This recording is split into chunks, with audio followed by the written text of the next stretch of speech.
For the February feature video, I am well aware that most of you are likely very tired of winter, and so I thought I'd heat things up with some great art, a mystery thriller, and plenty more in this feature video.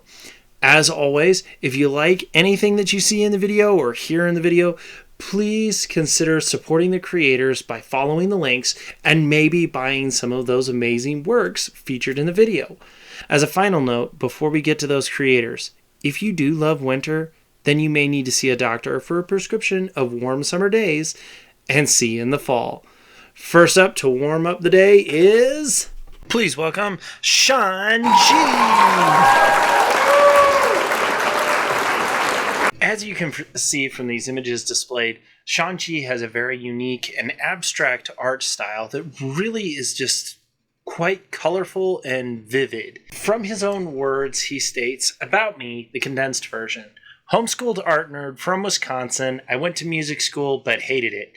I have a solo album out and I'm working on 3 more for release soon. I had a running comic in the high school in my hometown. I've sold maybe something like 50 to 60 paintings in my career. I've done several shows. I recently quit working to pursue a full-time art career. I was a balloon animal maker for every major sports team in Minnesota and a face painter too. I owned my own bonsai, garden, landscaping, and lawn service for 5 years, and also ran a rickshaw business in a small town. I live in the Twin Cities now, and am just learning the ropes of the local art profession." So if you like what you see here, feel free to follow the links down below for Sean G. So we're going to have to move on from one artist to a very wonderful and talented author, Maggie Castine.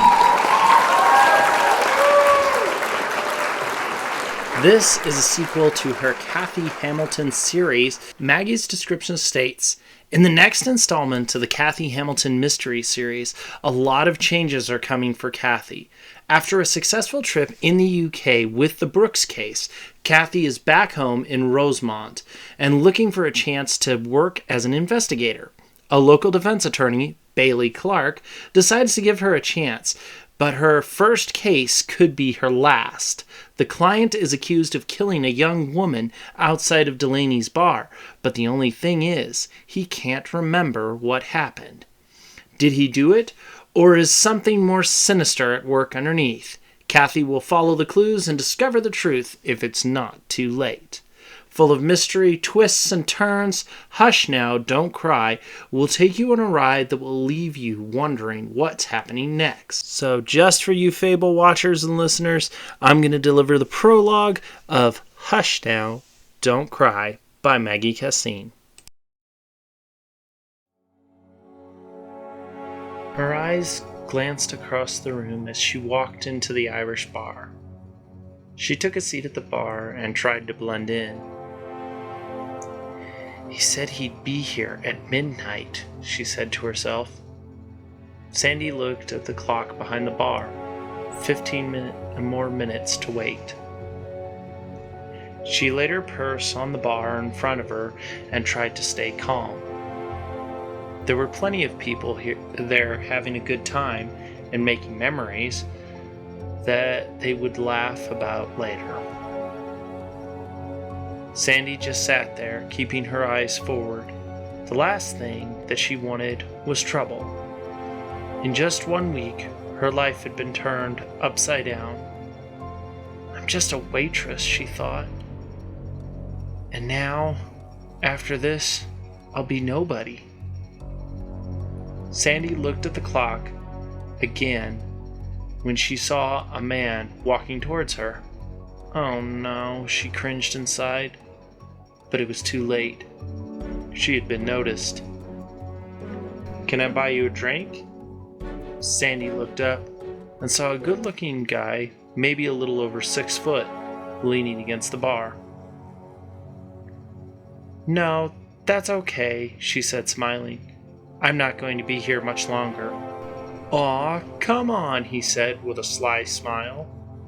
"1 drink and I'll help you wait it out." Wow, this guy is not going to go away, Sandy thought to herself. "Name's Chase. What's yours?" he asked as he held out his hand. It looks like my friend's late, Sandy said as she began to leave the bar. Maybe... Look, he said, grabbing her arm. All I want is a drink and your name, he said.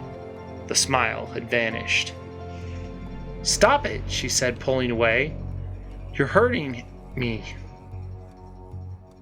She said louder than she intended, and people were starting to look. Hey, leave the lady alone, shouted the bartender, approaching Chase. It had been a fairly quiet night, and he wasn't about to let anybody ruin it now. Fine, Kevin, Chase said as he threw up his hands in retreat. Go on, leave then, he spat at her.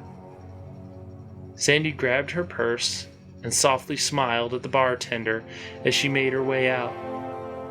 He's not going to like this, she thought as she walked outside and stood beside the bench. She leaned against the glass window that read Delaney's Pub and Pool Hall as she wiped a tear from her cheek. Then she started to check her phone when she felt someone come up behind her and point something into her back. God save me, she thought as she felt her tears run down her cheek.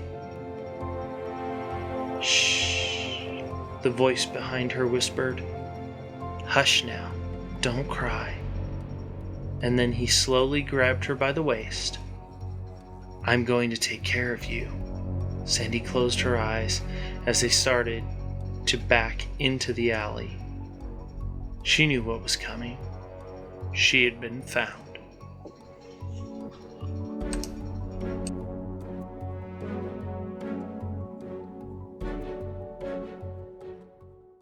If you enjoyed that suspenseful writing and that great little introduction to this book, I hope you'll go to the links below to support our artist of Maggie Castine. Next up is Stefano Caro.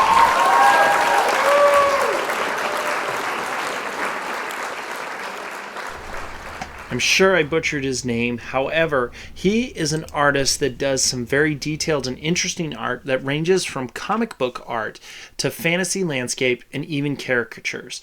The pieces are very detailed and well designed. The artist states, Hi, my name is Stefano Caro, and I am an Italian artist. These are some samples of my graphic novel that I made about Bob Dylan's life. The book is published by Edizione NPE. The title in Italian is one I am not going to pronounce, stepping out of that for a moment, back to his notes, which means Bob Dylan, The Answer is in the Wind, and can be bought at their website in all Italian bookstores, and can also be bought on Amazon. I am a very versatile artist, and I can do many different genres and styles. Check out more of his works at the link below. Rounding out this month's issue is a great podcast that talks about those family issues and hopes to educate individuals about issues that may arise within family life. From the very creator of the podcast, here is them in their own words from the introduction of their podcast on Spotify. Hey Adrian, what do you think this is? I have no idea. It looks like a microphone. Hey Dad, come here! What is this? What is it? Oh, that's a microphone. Wow, what did we do with it? Is this thing on? Mic check, 1, 2, 3. Hey Mom, come here! What is it? What do you want? Come check out this mic. Well, maybe we could start a podcast. Let's try it out. Hey guys, this is Stephanie. This is Andre. This is Adrian. And this is your boy Stefan. We are a Hispanic family of 4 trying to navigate through this thing called life. We talk about a wide variety of topics that affect all families and how we function in the world today. From the hard-hitting topics to the lighthearted stories we get to share as a family. This podcast gives our family an opportunity to learn and understand each other on a deeper level. We get to use this platform to share our memories and experiences with you. From healthy crying to belly aching laughs, the emotions are stronger than the Molina household. We bring special guests from all different perspectives, and they too get to share their stories with us. This podcast has been an amazing opportunity to connect within our family and with others while using this platform to learn and educate along the way. We can't help but be excited for the new topics and segments we have this upcoming season. There is nothing more important than family, and we are here to remind you of that. We are Table for Four, a family conversation podcast. All right, I want to thank you all for joining us, and I hope you enjoyed some of these great featured creators of all kind. Don't forget to check them out and follow for more amazing content in the weeks ahead. Also remember, be your own fable.